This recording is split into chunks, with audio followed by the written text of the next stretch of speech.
Friends, welcome to you in my YouTube channel DR Tutorial।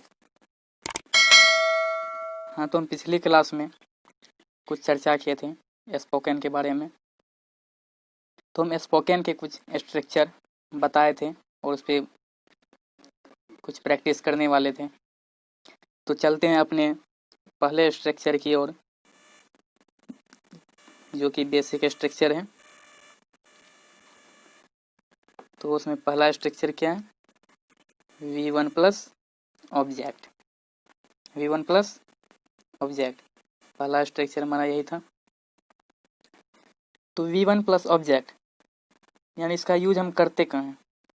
तो सबसे पहले for giving instruction और for giving order, यानी किसी को हम इंस्ट्रक्शन देते हैं, किसी को निर्देश देते हैं या किसी को ऑर्डर देते हैं, आदेश देते हैं, तब उस दरमियान हम V1 प्लस ऑब्जेक्ट का यूज करते हैं। तो हम ऑर्डर दो तरह से देते हैं, एक पॉजिटिव और एक नेगेटिव। ऑर्डर कितने तरह से होते हैं? दो तरह से, एक पॉजिटिव एक नेगेटिव। पॉजिटिव ऑर्डर होता है जैसे हम किसी को बोलते हैं बाहर जाओ, बाजार जाओ, क्रिकेट खेलो, किताब पढ़ो, ये सब वो पॉजिटिव। अगर इसी में हम ना लगा दें या मत लगा दें तो नेगेटिव। ये काम मत करो, बाजार मत जाओ, ये सब हो गया नेगेटिव। आइए पहले समझते हैं ये V1 प्लस ऑब्जेक्ट में V1 क्या होता है। V का मतलब होता है वर्ब। V का मतलब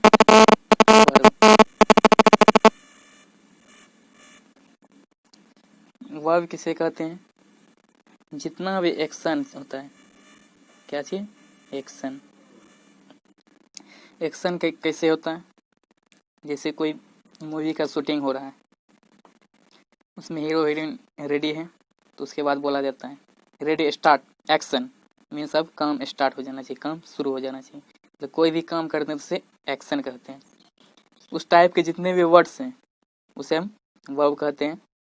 ठीक, वर्ब में जो जैसे आप पढ़ेंगे ईट, एट और ईटेन, ईटिंग, ईटिंग और ईट्स। ठीक,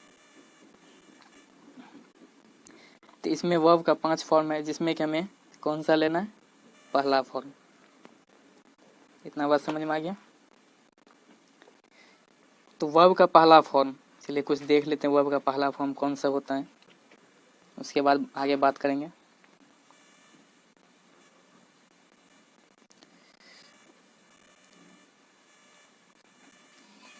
जैसे पहला वर्ड है कन्वेंस।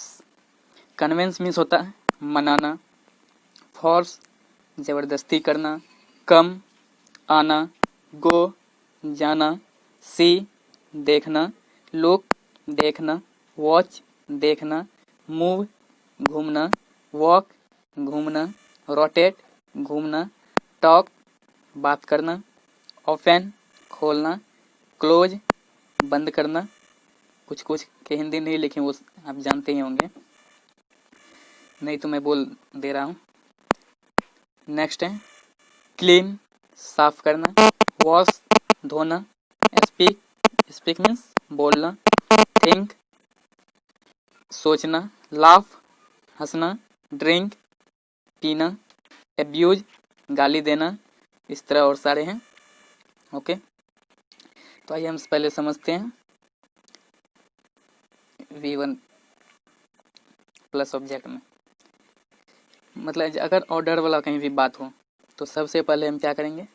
उस वर्ब का उस सेंटेंस में खोजेंगे कि काम क्या हो रहा है। जैसे बोलते हैं बाजार जाओ या यहाँ आओ, जैसे बोले यहाँ आओ, तो इसमें काम क्या हो रहा है? आना। काम क्या हो रहा है? आना। तब सबसे पहले आना का इंग्लिश लिखेंगे। आना का क्या होता है? कम, और यहाँ का हियर। ठीक, इस तरह से हम यूज करेंगे। इतनी बात समझ में आ गई। ऑब्जेक्ट, वर्ब को देख ले, उसके बाद बाकी जो भी बचेगा उसे ऑब्जेक्ट मान लेंगे। ठीक, तो देख लेते हैं कुछ सेंटेंस। जैसे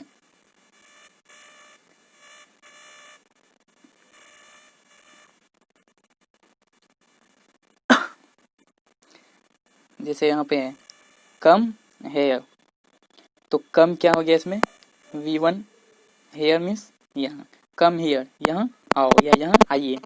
गो देयर, वहाँ जाओ। टॉक टू मी, मुझसे बात करो। Talk to the principal, principal से बात करो। अब इसमें कहिएगा ये जो टू है नया, इसे कहाँ से ला दिए। कुछ वर्ड्स ऐसे होते हैं जिसके बाद हमें टू का यूज करना पड़ता है, उसके बाद ऑब्जेक्टिव कैसे लगाते हैं। जैसे कम और गो में भी टू का यूज होता है।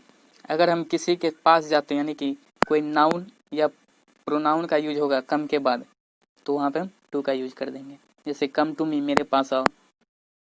ठीक, गो टू पटना, पटना जाओ। गो टू मार्केट, मार्केट जाओ। उसी तरह टॉक के साथ वह टॉक टू मी, जिसे हम टॉक नहीं टॉक पढ़ेंगे। टॉक टू मी, मुझसे बात करो। Talk to the principal, principal से बात करो। Talk to the father, father से बात करो। अगला जैसे बोलते हैं कि क्रिकेट खेलो, तो क्या हो जाएगा प्ले क्रिकेट। उसके बाद है play football in the evening, क्या play football in the evening, शाम, तो यहाँ फुटबॉल खेलो। इसके बाद in the evening, in the evening, evening mean शाम, इन मतलब में, यानी शाम में। लर्न इंग्लिश, इंग्लिश जैसे इंग्लिश सीखो, यानी अंग्रेजी सीखो, जैसे सीखना वर्ब हो गया लर्न, गिवन। उसके बाद है ऑब्जेक्ट में इंग्लिश, इंग्लिश लगा दिए। लेकिन हिंदी करना है तो देख लेंगे क्या कह रहा है इधर, उसको पहले ला देंगे, वर्ब बाद में लगता है। इंग्लिश सीखो, स्पीक इंग्लिश, इंग्लिश बोलो। इंग्लिश बोलो का क्या हो जाएगा स्पीक इंग्लिश।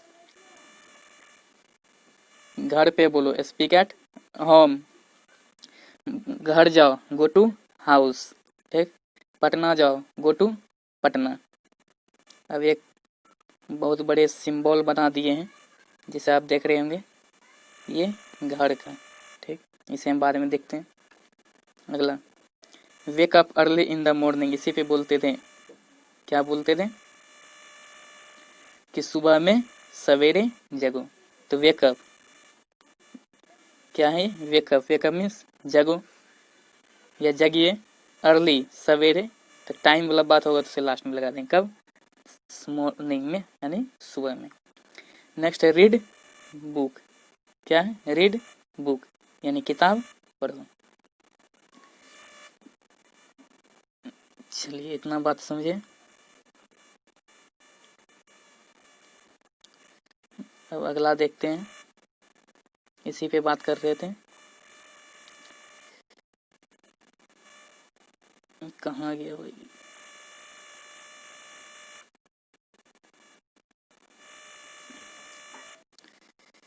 चलिए क्या है गो टू हाउस, यानी घर जाओ। पटना जाओ गो टू पटना। अब एक होम मतलब, अरे होम मतलब भी होता है घर, और हाउस मीन्स भी घर।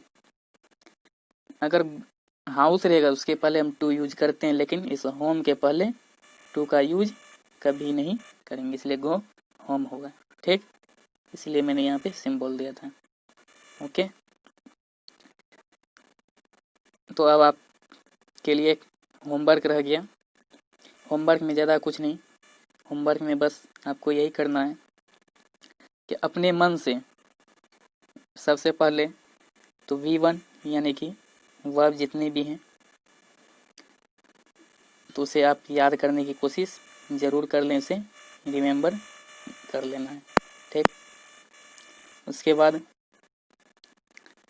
अपने मन से सुबह से लेकर शाम तक में आप जो भी सेंटेंस देखेंगे, जो भी चीज़ देखेंगे, उसे ऑर्डर के रूप में, या जो हम किसी को भी ऑर्डर देंगे उसे हिंदी में लिख लेना पहले, उसके बाद इंग्लिश में लिखने की कोशिश करना है जहाँ तक हो सके। ठीक, नहीं तो आप हमें कमेंट में पूछ सकते हैं। Okay okay bye, see you next day.